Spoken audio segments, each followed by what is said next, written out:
읽겠습니다. 여러분 잘 들어주시기 바랍니다. 우리가 저에게서 듣고 너희에게 전하는 소식이 이것이니 곧 하나님은 빛이시라. 그에게는 어두움이 조금도 없으시니라. 만일 우리가 하나님과 사귐이 있다 하고 어두운 가운데 행하면 거짓말을 하고 진리를 행치 아니함이거니와 저가 빛 가운데 계신 것 같이 우리도 빛 가운데 행하면 우리가 서로 사귐이 있고 그 아들 예수의 피가 우리를 모든 죄에서 깨끗하게 하실 것이요 만일 우리가 죄 없다 하면 스스로 속이고 또 진리가 우리 속에 있지 아니할 것이요 만일 우리가 우리 죄를 자백하면 저는 미쁘시고 의로우사 우리 죄를 사하시며 모든 불의에서 우리를 깨끗게 하실 것이요 만일 우리가 범죄하지 아니한다 하면 하나님을 거짓말하는 자로 만드는 것이니 또한 그의 말씀이 우리 속에 있지 아니하니라. 아멘. 오늘 설교의 제목은 죄를 고백하는 신앙입니다. 죄를 고백하는 신앙이라는 제목으로 하나님 말씀을 나누려고 합니다. 오늘 우리가 여기 하나님 우리 아버지의 거룩하신 부르심 가운데 이곳에 나와 있습니다. 예배하는 이 자리뿐만 아니라 우리의 삶 자체가 그렇습니다. 하나님이 우리를 부르셔서 우리가 살아가죠. 사실은 세상에 있는 모든 것들이 하나님의 부르심 때문에 존재하기 시작했습니다. 우리가 고백하는 게 있죠. 하나님이 천지를 만드셨어요. 천지뿐만 아니라 그 가운데 있는 모든 것 그리고 인생까지도 하나님이 만들어내셨습니다. 만들어내실 때 어떻게 만들어내셨어요? 불러내셨어요. 사람을 만들 때 손으로 그죠? 흙으로 빚어 만드셨지만 여전히 부르셨어요. 왜? 우리가 압니다. 우리 코에 생기를 불어넣으시죠. 하나님이 우리를 부르셨기에 모든 인생들이 살아납니다. 이곳에 우리가 부르심 받아서 온 것처럼 우리가 어디에 있든지 하나님의 부르심으로 살아가는 사람들입니다. 우리는 이곳에 모여 하나님의 부르심에 감사하고 또 하나님의 뜻과 그리고 하나님이 우리에게 요구하시는 바 그 말씀들을 여기서 듣습니다. 하지만 예배하는 이 자리에 듣는 것만은 아닙니다. 우리가 세상 어디에 가든지 로마서를 보고 바울이 그래요. 하나님이 세상 사람들 모두의 그 마음마다 하나님을 알만한 것들을 집어넣어 놓으셨대요.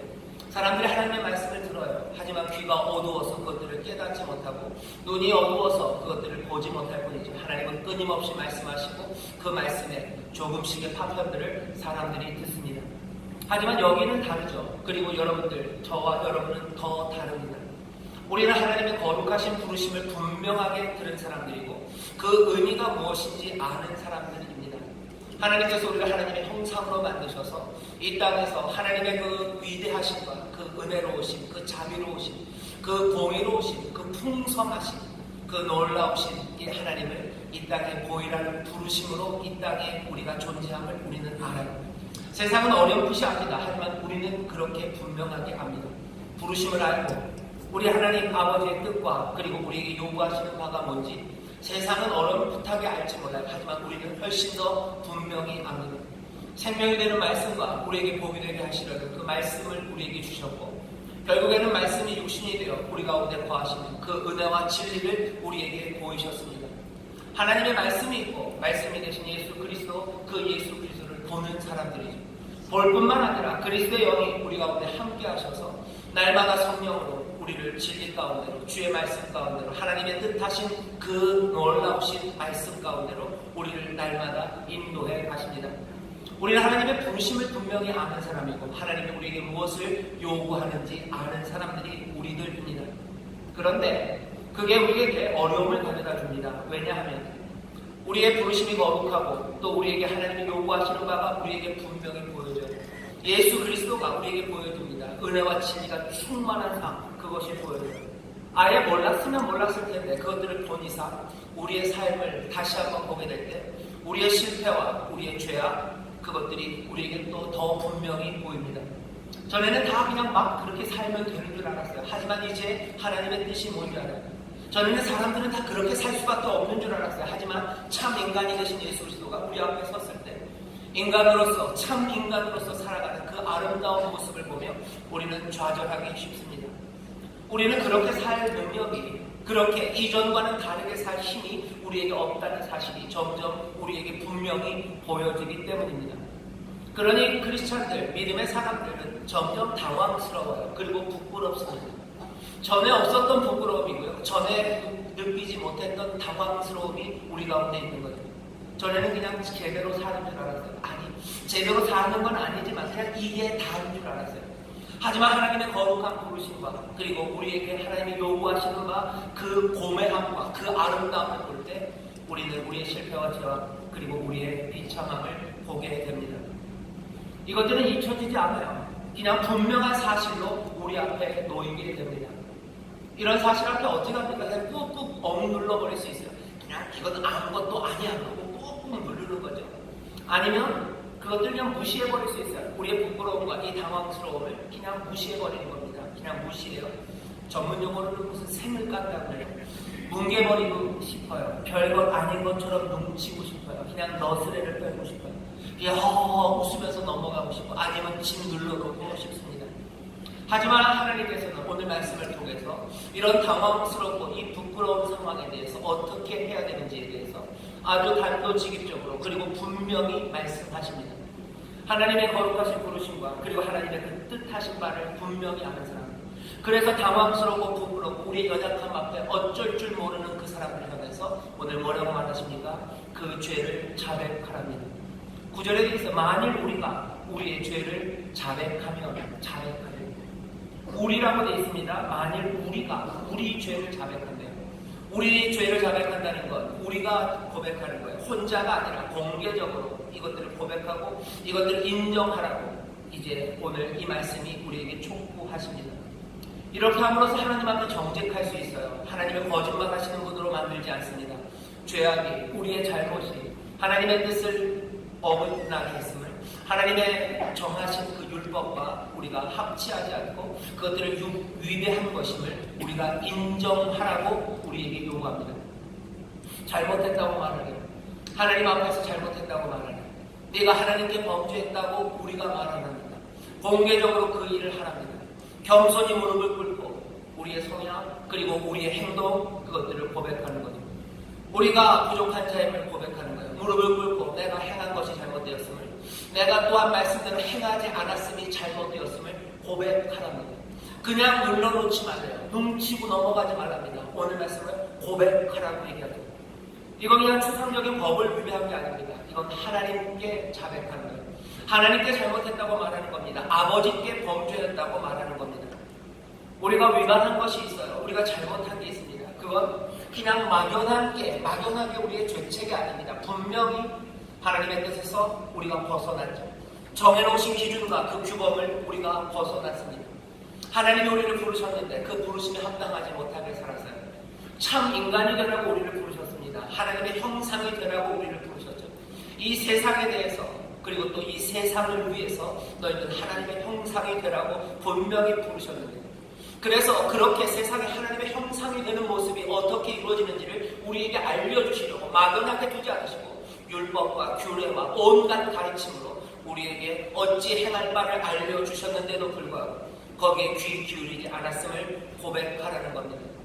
부르심에 합당하지 못하게 살았고 부르심에 합당하게 살아가게 된 그 길을 너에게 알려주었음에도, 누가 하나님이 아버지가 그렇게 알려주었음에도 그 길을 따르지 않았다고, 그래서 너희가 지금 그렇게 당황스럽고 부끄럽고 수치 가운데 있는 거라고 어떻게 하라고요? 자백하라고, 고백하라고. 억누를 수 없어요. 그리고 그냥 없었던 것처럼 눈치고 지나갈 수 없습니다. 성경은 오늘 분명하게 얘기해요. 죄를 고백하랍니다. 자백하라. 우리가 고백하면, 우리가 함께 고백하면, 어쩌면 이 얘기하는 자리에서 우리가 함께 고백하면, 여기 또 뭐라고 되어 있습니까? 우리가 우리 죄를 고백한대요. 우리가 우리 죄를 고백합니다. 한 개인의 잘못, 내가 잘못한 것뿐만 아니라 우리가 잘못한 게 있어요. 이건 훨씬 더 한 개인의 죄보다는 더 범위가 큽니다. 우리가 만들어 놓은 것들이에요. 우리가 만들어 놓은 문화들, 우리가 만들어 놓은 시스템들, 우리가 만들어 놓은 모든 구조적인 죄까지라도 그것이 있다면 몽땅 다 하나님 앞에 고백하랍니다. 하나님의 말씀은 아주 간단해요. 고백해라. 말해라는 거예요.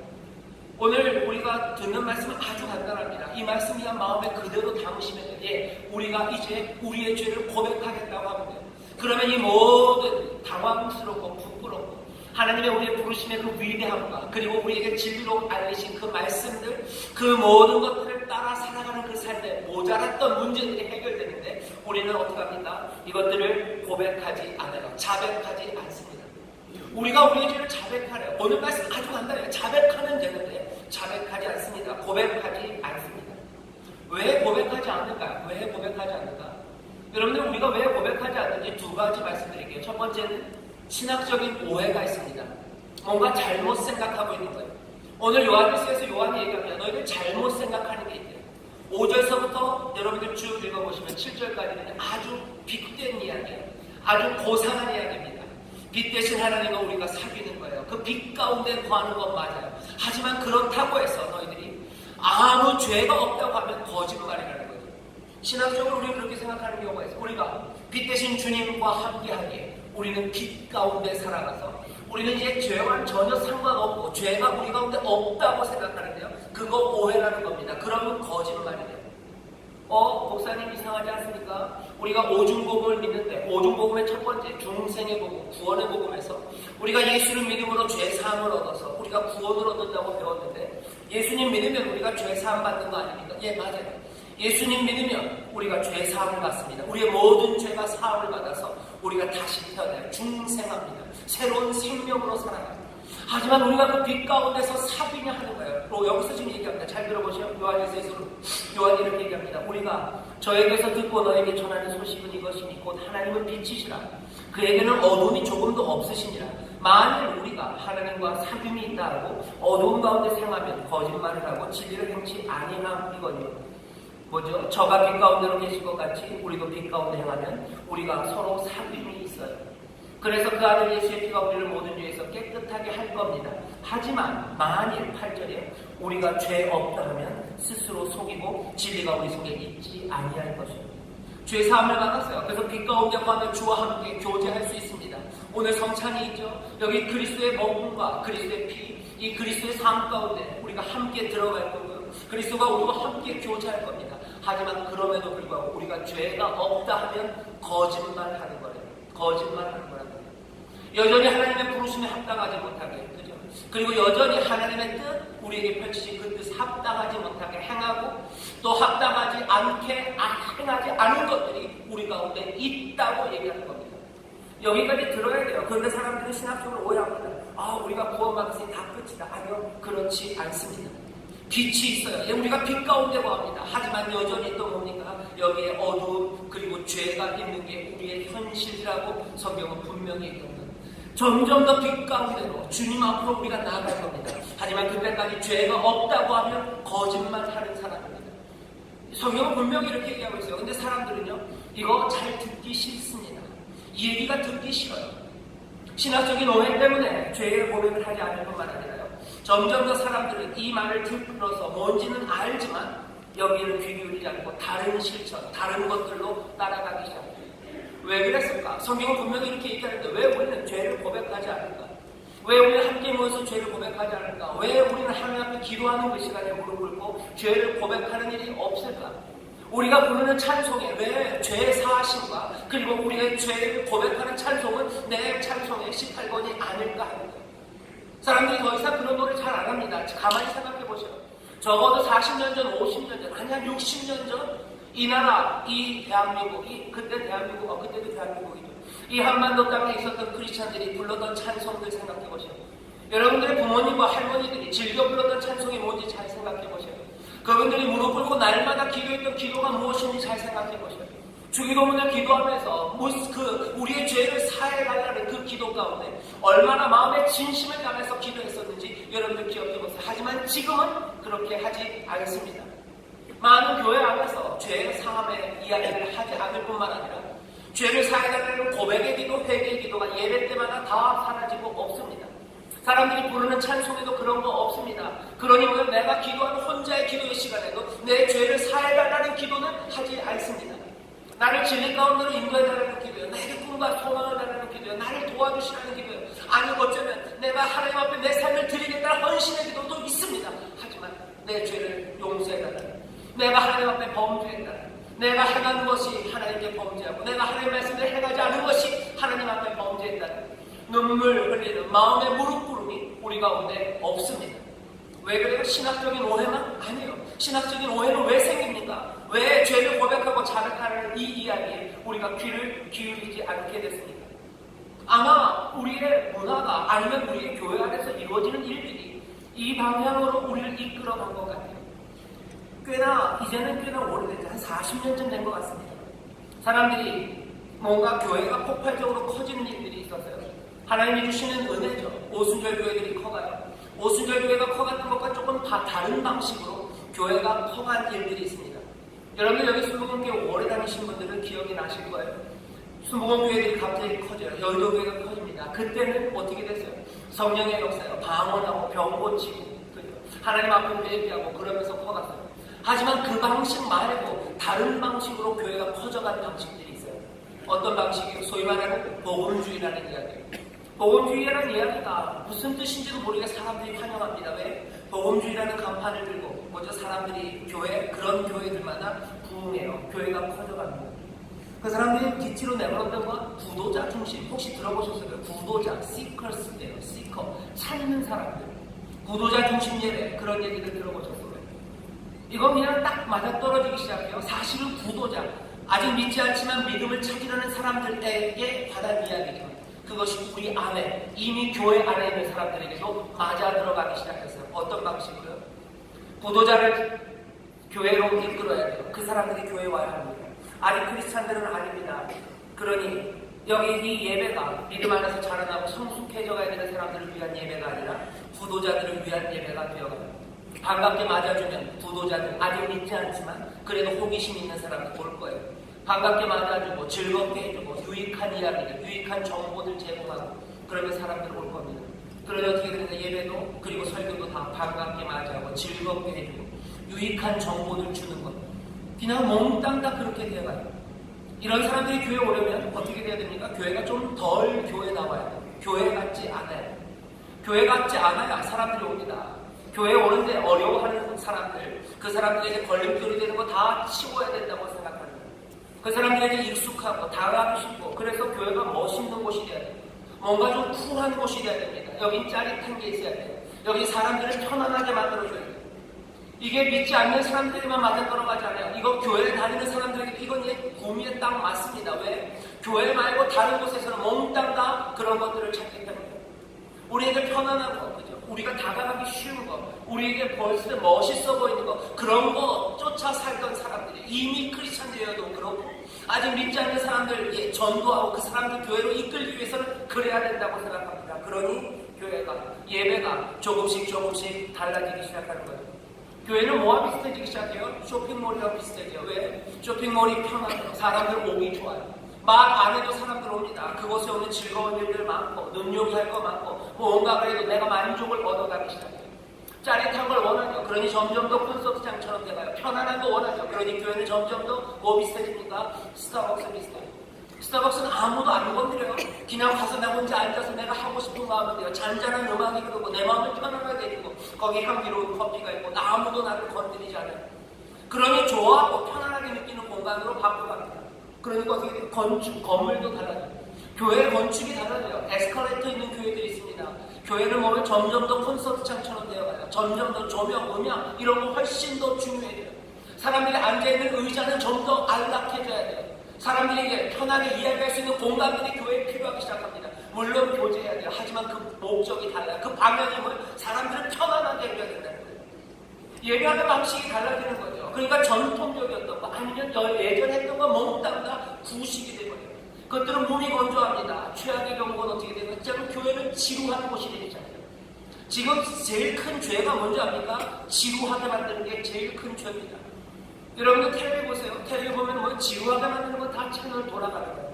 채널만 그런 거 아니에요. 사람도 마찬가지입니다. 지루한 사람들 만나지 않아요. 요즘 남자나 여자 젊은이들에게 물어보세요. 배우자 누굴 원합니까? 예전에는 누구를 좋은 신랑과 보면 듬직한 사람이에요. 성실한 사람이에요. 미래에 대한 꿈이 있는 사람이에요. 착한 사람이에요. 뭐 그렇게 얘기했어요. 요즘은 아니에요. 누굽니까? 나를 지루하게 해주지 않을 사람, 나를 재밌게 해줄 사람, 늘 뭐 그 사람 왜 좋니? 절 즐겁게 해줘. 왜 그 사람이라고 나를 즐겁게 해줄 것 같아요? 즐거움이 행복이랑 등치되는 세상에, 그 세상에서 교회는 그렇게 변해간 거예요. 만찬하는 거, 성찬하는 거, 이거 이상합니다. 긍정적으로 사람들이 여기는 것들, 좋아하는 것들, 그것들 전면에 내서야 돼요. 그러니 교회 안에서 하나님의 진노, 분노에 대한 이야기 못합니다. 행복, 그거 더 많이 해야 돼요. 하나님의 심판, 그거 사람들을 위해 편하지 않아요. 그러니 조금만 해야 돼요. 그 대신 격려하고 위로하고 그리고 마음을 부추겨주는 거, 그거 더 많이 해야 돼요. 죄의 고백 그런 거 많이 못합니다. 용서 그거 더 많이 말해야 돼. 죄의 고백하자고 그 이야기 할 수 없는 세상이 됐어요. 그래서 뭐가 사라집니까? 결국은 공동체 안에서 예배 안에서 죄를 고백하는 그 시간들이 사라져요. 죄를 고백하는 시간들이 사라져요. 그러니 고백의 기도, 사죄의 선포, 그것들은 사라져 버립니다. 내가 행한 것들을 뉘우치고 내가 행하지 않은 것들을 뉘우치며 하나님 앞에 무릎 꿇는 그 시간들이 사라져요. 교회 안에서 정기적으로 예배 때마다 죄를 고백하는 그 일이 사라지는, 죄를 고백하는 건 불편합니다. 그죠? 죄를 고백한다는 건 이건 까다로운 거예요. 내 안을 다시 살펴봐야 돼요. 그리고 이 불편함을 감당하기가 어려운 거예요. 그러니 죄를 고백하는 일이 정기적으로 교회 안에서 그 일이 사라져요. 그러니 어떻게 돼요? 내 삶의 현장에서 죄를 고백하는 것도 사라지기 시작하는 거예요. 주기도문에서 우리의 죄를 사하여 주옵시거든요. 더 이상 눈물로 무릎을 꿇고 하는 기도가 아닙니다.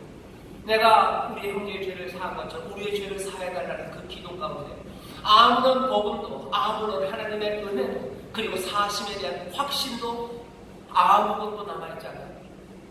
죄를 고백하는 기도도 아무것도 안 되고 우리의 찬송도 이상하게 하나님 앞에 내 죄를 고백하고 용서를 구하는 그 은혜, 그 기쁨을 말하는 찬송들은 몽땅 다 사라져버립니다. 신학적으로 문제가 생겨버렸어요. 그리고 우리의 실천이 문제가 생깁니다. 그러니 우리가 죄를 고백하지 않는 것. 성경은 뭐라고? 죄를 자백하라.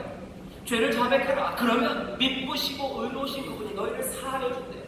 죄의 결과는 사망입니다. 그 얘기는 뭐야? 그 사하심 가운데 생명이 넘친다는 거예요. 죄를 고백하면 너희들 산다 얘기하시고, 너희들 죄를 고백하면 하나님의 부르심과 그리고 너희를 향한 하나님의 그 뜻대로 살아갈 수 있는 새 생명을 주신다 말씀하시는데 사람들은 그 일을 안 하는 겁니다. 그 일을 안 하는 거예요. 오늘 제가 우리 살아가는 성도님들에게 말하는 건 딱 하나예요.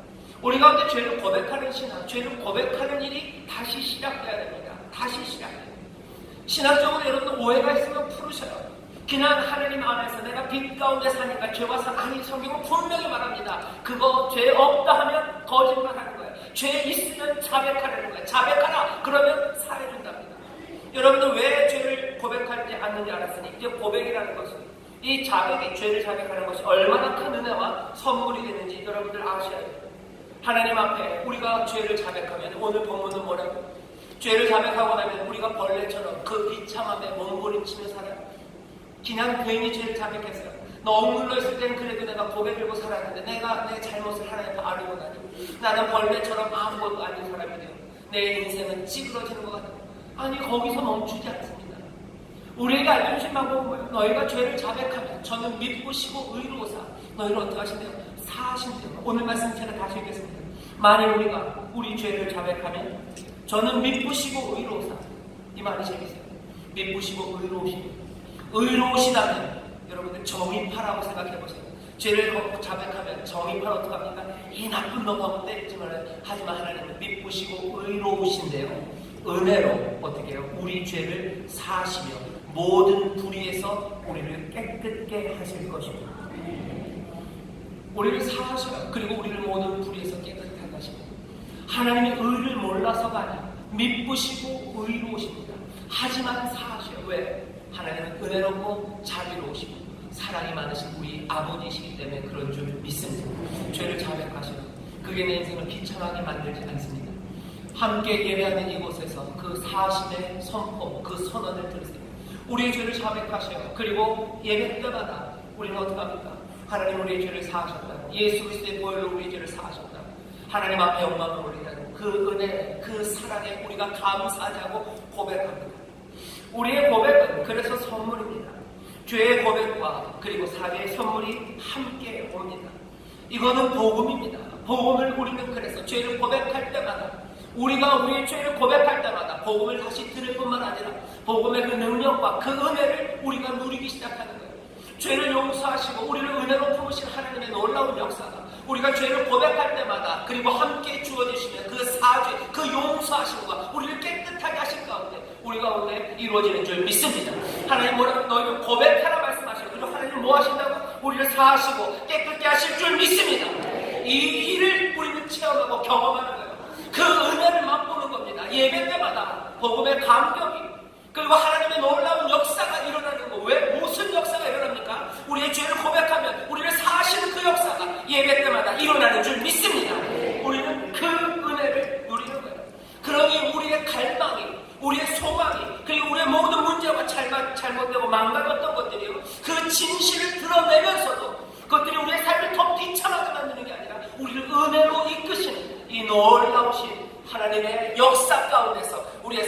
삶이 새로워지는 줄 믿습니다. 죄의 고백, 그 고백이 채 끝나기도 전에 즉시로 무엇이 뒤따르는지 우리는 알아요. 은혜를 사모하면서 여러분들 기대하면서 여러분들 속으로 그럴 거예요. 이거 무슨 짜고 치는 모습도 맞는다. 어쩌면 비슷합니다. 어쩌면 비슷합니다. 하지만 우리에게 주신 약속입니다. 그러니까 고백하고 사죄하라는 건 이건 뭐예요? 우리에게 약속된 선물이에요. 이미 약속된 선물이야. 그 선물을 누리는 겁니다. 하나님과 우리 사이의 대화는 그렇게 계속될 겁니다. 무릎을 꿇고 내가 행하고 내가 행하지 않은 것, 그것 가운데 하나님께 범죄한 것들을 우리가 구하기 시작할 때 대화는 계속돼요. 하나님 우리의 죄를 고백하는 그 자리에서 하나님은 내가 너를 사한다고, 용서한다고, 내가 너를 모든 불에서 깨끗게 하신다고 우리에게 대답하시는 줄 믿습니다. 이 복된 소식이 우리를 찾아와요. 고백하고 용서받는 그때마다 찾아옵니다. 이건 우리에게 유익이 돼요. 신학적으로 여러분 해석한다면 그 다음에 이게 얼마나 우리에게 유익이 되고 우리에게 필요한지 아시면 아마 고백하는 그 일을 더 기쁨으로, 더 간절함으로 하게 될 겁니다. 왜 이 고백이 필요한지 아십니까? 이 사하신다는 놀라운 소식을 고백하고 우리에게 주어지는 그 사하심의 이 귀한 은혜는 우리로 하여금 우리가 하나님께 의존할 수밖에 없는 존재임을 분명하게 알립니다. 하나님을 의지하기 시작해요. 하나님을 의지하는 믿음으로 살게 하는 그 힘은 어디서 나와요? 죄를 고백하고 하나님의 용서를 받는 그 일들이 우리가 모여서 예배할 때마다 하나님을 기도할 때마다 그 은혜를 체험할 때 우리는 주님을 더 의지하게 되는 거예요. 하나님을 더 의지하게 되는 줄 믿습니다. 왜요? 우리는 선물을 맛보는 거예요. 은혜를 맛봅니다. 선물을 맛봅니다. 여러분들 정말로 마음이 소원합니다. 여러분 이 말씀을 주님의 말씀으로 들으시길 주의 이름으로 축원합니다. 우리가 우리의 죄를 자백하며 주는 믿으시고 의로우사 우리를 죄를 사하시고 우리를 모든 죄에서 깨끗게 하시는 놀라우신 하나님이신 줄 믿습니다. 이 믿음 가운데 기도하시오. 그럼 어떻게 되는 겁니까? 매번 선물이 우리 가운데 매번 선물이 우리 가운데 임해요. 여러분들 우리가 죄 용서함 받았다는 확신이죠. 우리가 뭔가를 이루어놨기 때문에 오는 거 아닙니다. 하나님이 용서하시는 것도 하나님이 자기 자신이 가지셨던 정의를 그냥 묵살하고 에라 모르겠다 하고 사하시는 것도 아니에요. 그냥 여기 우리의 잘못으로 깨져버린 이 세상들 그것들을 보면서 그냥 별일 없었던 것처럼 우리를 향해서 우리를 위해서 눈 감아주시는 거 아닙니다. 우리를 위해서 그냥 눈 감아주시는 거 아니에요. 사하심과 용서가 그렇게 온 거 아니에요. 하나님의 의를 버리시고 세상을 향해서 눈 감아버리시고 너희들이 잘못해서 깨뜨려버린 그 모든 아픔들 너희들이 망쳐놓고 에라 모르겠다 눈 감고 용서해 주시는 거 아니시고요. 또 우리가 행한 것에 대해서 용서를 구할 때 하나님이 그래 그냥 사랑하니까 넘어가자 하고 용서해 주신 것도 아닙니다. 우리가 세상을 깨뜨려버렸어요. 그래서 우리가 깨진 것이 우리의 상황입니다. 하나님은 그 상황에서 어떻게 하신 거예요?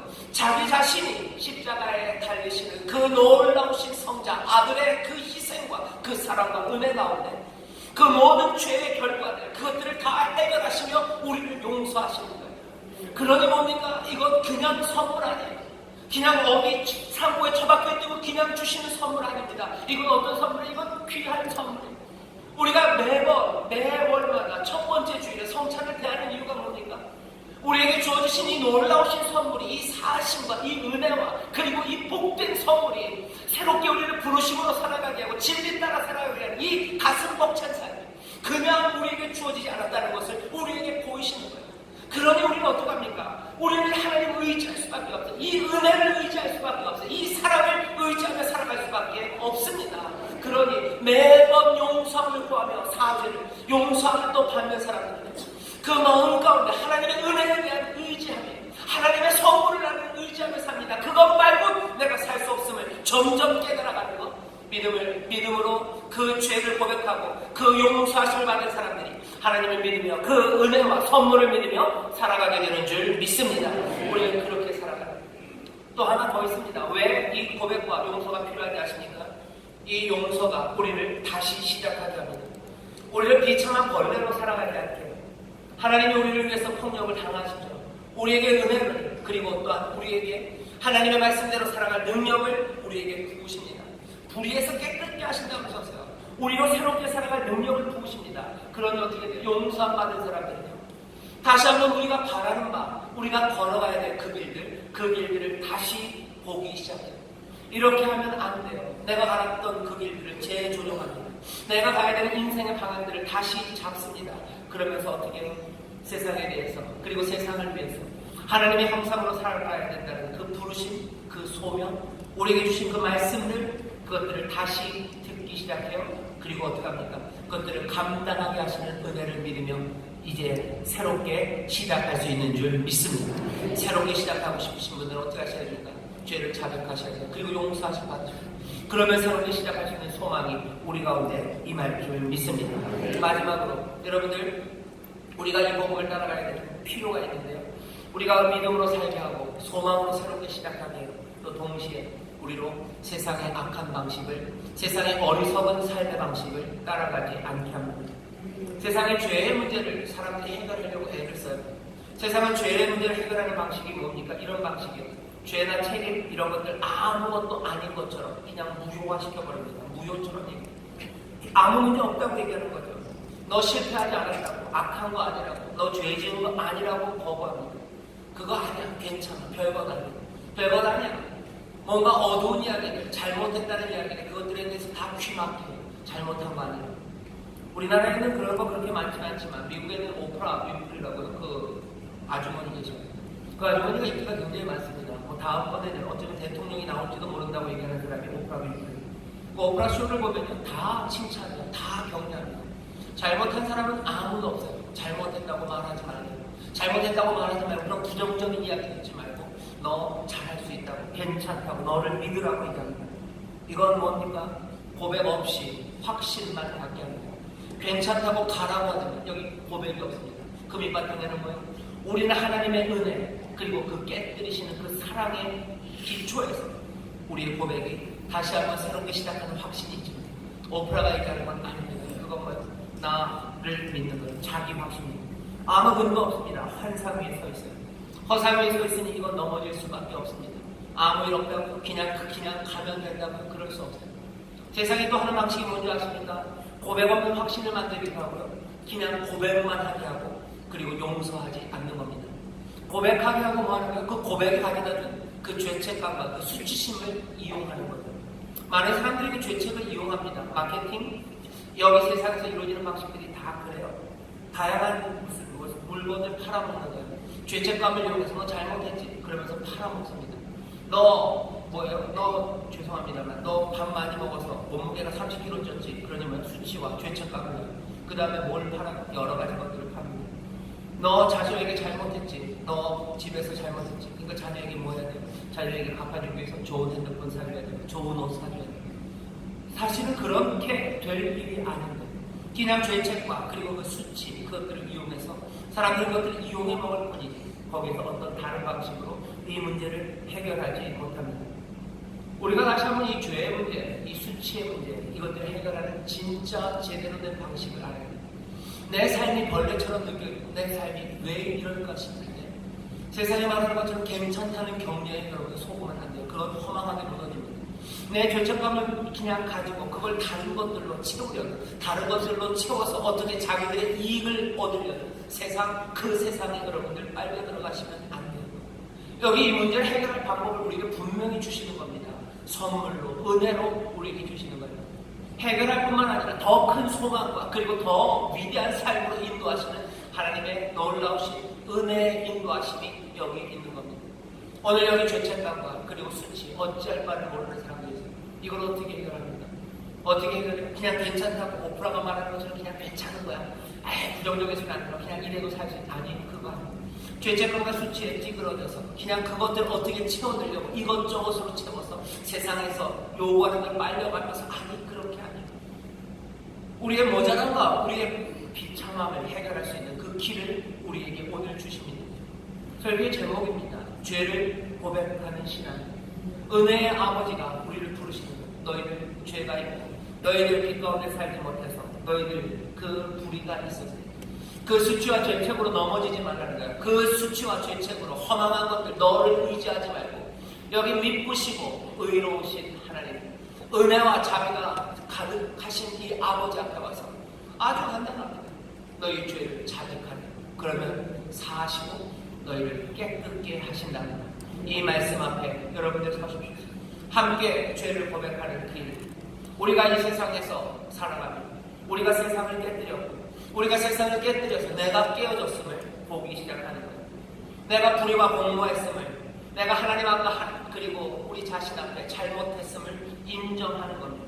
그리고 우리가 좋은 사람이 되지 못했음을 직시해요. 좋은 하나님의 형상이 아니었음을 그대로 봅니다. 오늘 교회로 부르셨는데 교회의 일을 감당 못했음을 그것들을 보는 거예요. 그 깨진 마음, 그것 그대로 하나님 앞에 나와 고백하는 거죠. 사하십니다. 그리고 어떻게 다시 한번 우리에게 소망을 주셔요. 오히려 우리에게 용서를 확인시키시고 이제 저주가 제거되었음을 매번 그 사하심 가운데, 고백과 사하심 그 가운데 우리로 소망 그것들을 보게 합니다. 은혜는 여기 있어요. 하나님의 백성으로 다시 섭니다. 하나님의 자녀로 섭니다. 복된 삶으로 설 수 있는 그 귀한 선물이 우리 가운데 서 있는, 왜 이 선물을 마다합니다. 죄를 고백하는 게 우리를 불편하게 하는 것도 아니고 우리를 괴롭게 하는 것도 비참하게 하는 것도 아닙니다. 이미 비참해진 삶입니다. 하나님 앞에서 다시 소망으로 일어서기 위해서 우리에게 주어진 생명의 길입니다. 오늘 이 성찬에 귀한 은혜가 여기 있어요. 여기 이 앞에 나오는 겁니다. 이 앞에 나오십니다. 죄를 고백하며 나오셔요. 내가 잘못했습니다. 우리가 잘못했습니다. 내가 제대로 살지 못했고, 우리가 하나님의 부르심대로 살지 못했고, 행함이 잘못됐고 행하지 않은 것들이 잘못되었습니다. 우리를 사하시라고 기도하십니다. 여러분들 염려하지 마시고 하나님 우리 아버지를 믿으시고 의롭사 우리의 모든 죄를 사하시고 우리를 모든 불의에서 깨끗게 하실 줄 믿습니다. 거기에서 새 소망이 피어나고 새 은혜를 체험하며 다시 한번 하나님의 백성, 하나님의 복된 자녀로 굳게 서게 되는 저와 여러분 되실 줄 믿습니다. 기도하겠습니다. 하나님